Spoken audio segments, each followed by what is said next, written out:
guys আমি কাটি আছো ৰঙালাও আৰু কোনে কোনে কাটি আছো দেখাম বাৰু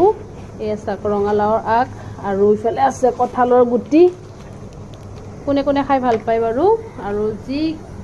কিটিপত এই ৰঙালাও আগ কিন্তু গাইজ কিনি আনাও নহয় আৰু কাৰো গছৰো নহয় ক'ৰ পৰা আনিছো আমাৰ মাহীয়ে ক'ব ক'ৰ পৰা আনিছো মাহী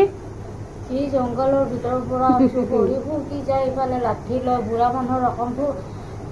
খচি খচি যাই কেনে লৈ আহিছোঁ তাৰ তলত এটা হেৰি দিছোঁ বস্তা দিছোঁ বস্তাটোৰ ওপৰত দি যাওঁ বস্তাটোও যাওঁ মানুহটোও যাওঁ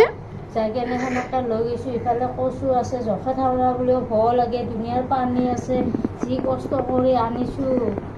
এল্লা গাই যি জ্বালা কালা খাই ৰঙালাওৰ আগ আনছে খালি ক'বা পাইছোঁ আৰু মাহী অমুক জেগাত ৰঙালাওৰ আগ আছে মই মানে বহুত দিনৰ পৰা ৰখি আছিলোঁ এনেকুৱা লালচ লাগি আছে লাগকেইটাৰ কাৰণে কিন্তু জংঘলত হৈছে নিজে যাব নোৱাৰোঁ হে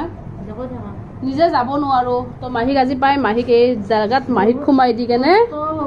এনেকৈ আনিছোঁ তথাপিতো খাবাই খামে ইমান কষ্ট কৰি আনিছোঁ খামেই খামে